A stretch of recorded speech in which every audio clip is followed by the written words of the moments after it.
예, 오늘은 공평이라는 제목으로 함께 말씀을 생각해 보려고 합니다. 우리가 공평하신 하나님, 그런 표현들을 가끔 사용합니다만, 우리의 삶을 가만히 돌아보면, 과연 공평한가? 우리의 삶에 그런 공평이 존재하는가?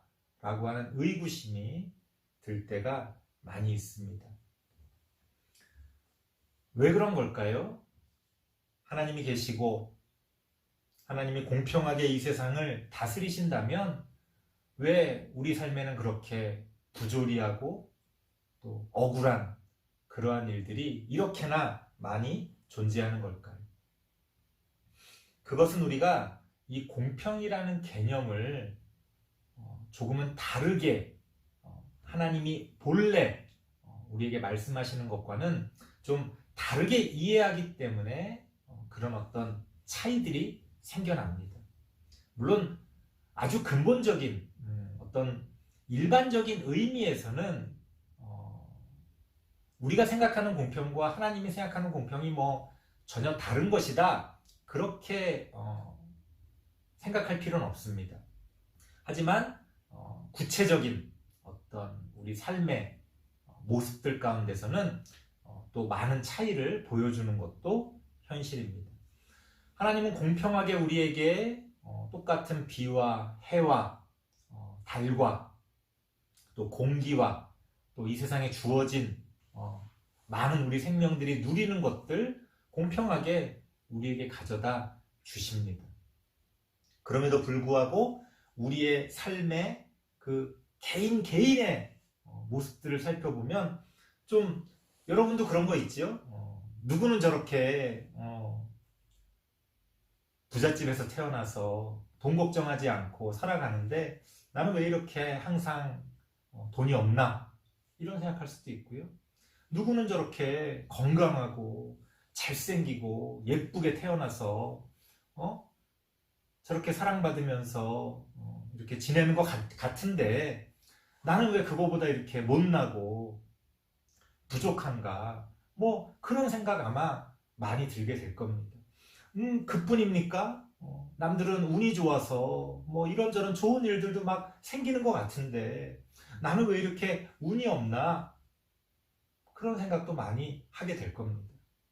남의 얘기가 아니라 목사님 스스로도 정말 이런 생각을 얼마나 많이 했는지 몰라요. 여러분들도 정도의 차이만 있을 뿐이지 아마 비슷비슷할 겁니다. 자, 우리의 삶엔 이처럼 공평이라는 것을 찾아보기가 어려운 것 같은데 왜 우리는 하나님에 대해서 공평하신 하나님이라고 이야기 않냐? 도대체 그 차이가 어디에서 나오는 것인지 우리가 이 시간 함께 한번 생각을 해보려고 합니다. 우리는 공평이라고 하면은 어떤 모든 사람이 이렇게 똑같이 나누는 거, 그런 식의 어떤 공평을 상상합니다. 그렇죠? 왜 내가 남보다 적어? 왜 내가 남보다 못났어? 왜 내가 남과 비교했을 때 이렇게 운이 나빠? 모든 게 똑같아야지. 이런 식의 공평을 우리는 상상합니다. 하지만 그런 식의 공평은 존재할 수가 없어요. 그거는 무슨 공산주의식으로 억지로 뭔가를 그렇게 나눈다면 혹 그럴 수도 있겠습니다만 그런 식의 공평은 사실은 이 세상 가운데서는 존재할 수가 없습니다. 왜냐하면 하나님이 이 세상을 그런 식으로 만들지 않으셨기 때문에 그래요. 여러분, 이 세상의 다양한 생명의 모습들을 보십시오. 사실은 하나님이 우리를 만드셨을 때는, 하나님이 이 세상을 만드셨을 때는 그 각각을 다양한 그리고 유일한 생명으로서 만드신 겁니다.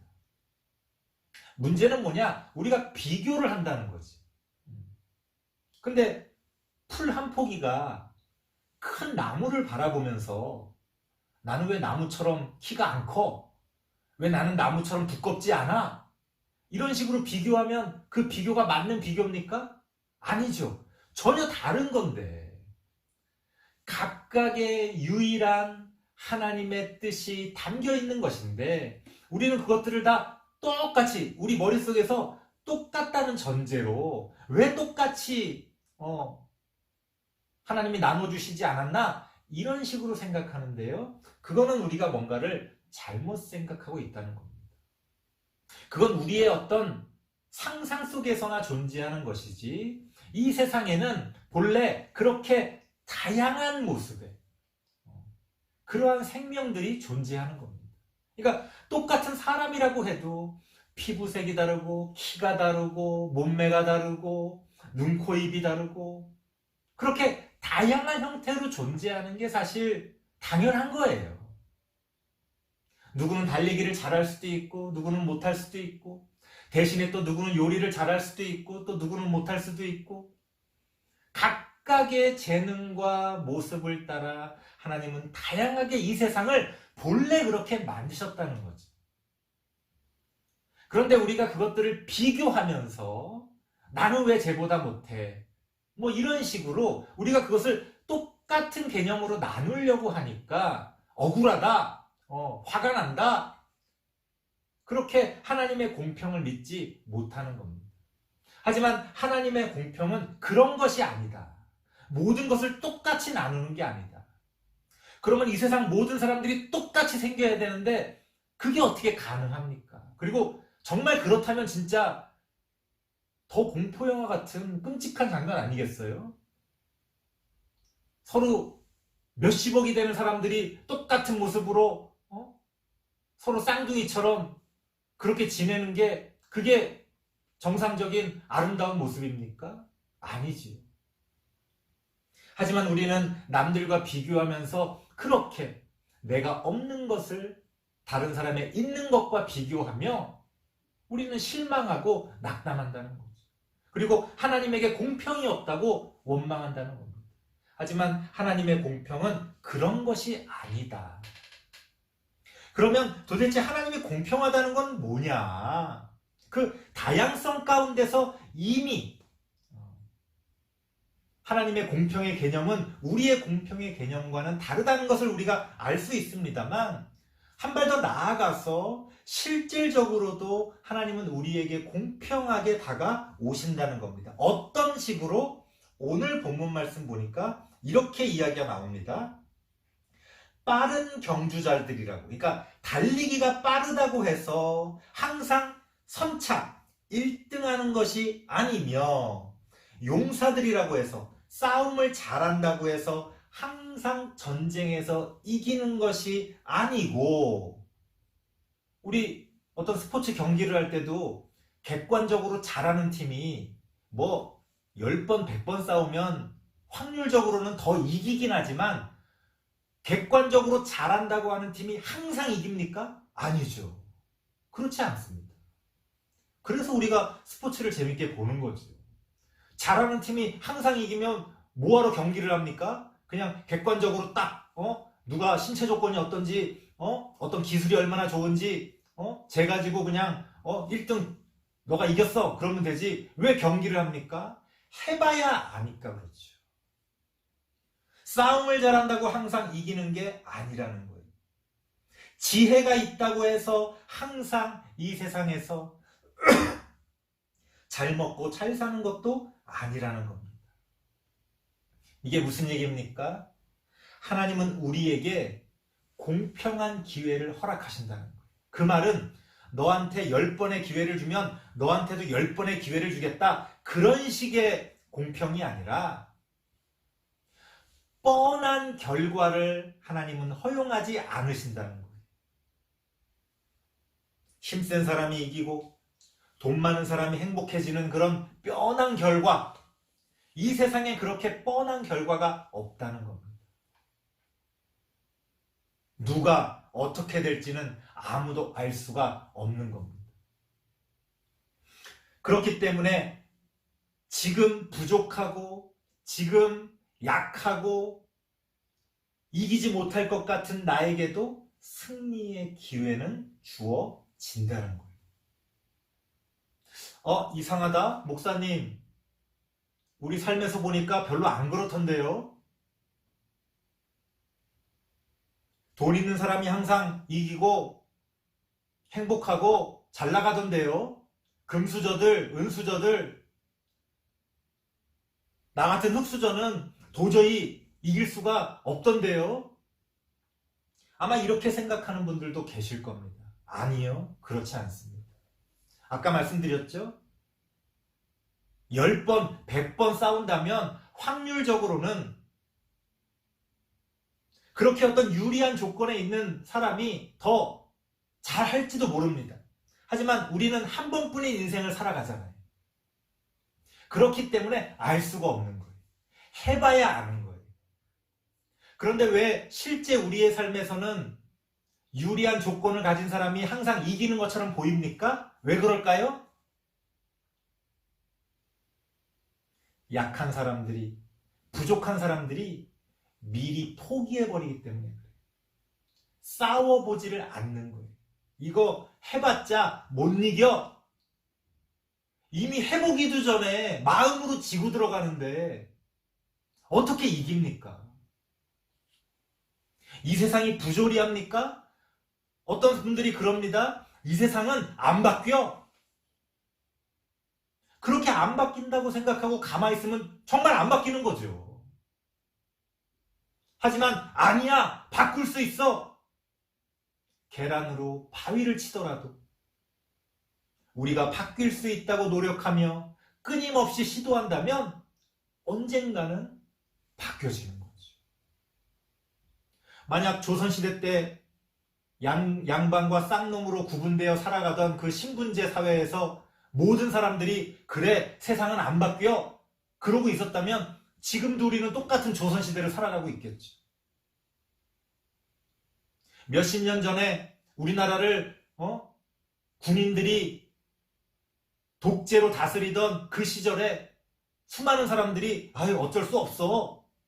뭐 우리가 무슨 힘이 있다고 저 총칼 앞에서 말 잘 들어야지. 모든 사람이 그러고 지냈다면 지금도 우리는 군사 독재 그런 정권 밑에서 살아가고 있을 겁니다. 하지만 누군가는 피를 흘리고 누군가는 그렇게 힘써 노력했기 때문에 지금 이런 민주주의 사회가 된 거 아닙니까? 무슨 얘기냐? 왜 이 세상이 너무나 뻔한 것 같으냐? 그저 태어날 때 잘 태어난 사람이 끝까지 잘 먹고 잘 사는 것처럼 왜 그렇게 느껴지느냐? 우리 스스로 그거를 인정해버리기 때문에 그래. 맞아, 안 돼. 난 안 돼. 왜 그렇게 생각합니까? 왜 안 됩니까? 왜 못합니까? 하나님은 우리에게 기회를 주신다는 거예요. 하나님, 왜 처음부터 똑같지 않습니까? 하나님은 공평하지 않습니다. 이렇게 원망할 게 아니라 하나님 나에게 기회를 주십시오. 하나님 내가 이 세상을 바꿔보겠습니다. 지금 내가 여러가지 조건들은 좋지 않지만 제가 이기고 싶습니다. 우리가 그렇게 하나님이 우리에게 주시는 기회를 잡을 생각을 해야지. 왜 처음부터 똑같지 않냐고 이야기하면 그거는 그런 세상은 존재하지 않아요. 아무 노력도 없이 그저 처음부터 똑같이 주어진 걸로 그렇게 살아가고 싶습니까? 그런 세상은 존재하지도 않을 뿐더러 가능하지도 않습니다. 물론 쉽지 않습니다. 여러 가지 조건들이 좋지 않아요. 하지만 기회가 없는 건 아니라는 거예요. 그렇게 하나님은 우리에게 공평하게 다가오십니다. 유리한 조건에 있다고 해서 항상 이기고 행복한 거 아닙니다. 왜 내가 돈이 없다고 해서 불행해야 됩니까? 왜 내가 돈이 있는 사람보다 괴롭게 살아야 됩니까? 그럴 필요 없는 거예요. 난 그렇게 안 살겠다. 그렇게 다짐하면 되는 거예요. 근데 우리는 미리 포기해버립니다. 난 돈이 없으니까, 난 못났으니까, 난 부족하니까, 난 못 배웠으니까. 처음부터 주어진 조건 때문에 우리는 미리 우리 스스로 그 기회들을 포기해버리는 것이지 하나님이 공평하지 않은 게 아니다. 여러분, 지금 여러분들의 삶이 어떠하든 하나님은 그렇게 다양한 모습으로 우리를 만드신 거예요. 남들과 비교하면서 공평하다, 공평하지 않다 이런 생각할 필요가 없어요. 여러분의 그 삶, 여러분의 그 모습은 이 세상에서 유일하게 하나님이 창조하신 그러한 생명입니다. 그리고 우리는 그러한 우리들에게 하나님이 어떠한 경우에도 기회를 주신다는 것을, 우리와 함께 하심으로 우리가 노력한 만큼 우리가 어떤 열매를 거둘 수 있다는 것을 하나님은 약속해 주십니다. 여러분들은 그 약속을 믿고 지금 여러 가지 부족하고 또 연약한 그러한 상황에서도 하나님과 함께 하나님의 뜻을 이루어 가시는 우리 모든 다음 세대 친구들 되시길 바랍니다. 기도하겠습니다. 하나님 감사합니다. 하나님의 공평이 어디에 있는지 우리가 다시금 생각해보며 우리의 삶을 잘 살아갈 수 있기를 원합니다. 하나님 우리와 함께하여 주시옵소서. 예수님의 이름으로 기도드리옵나이다. 아멘.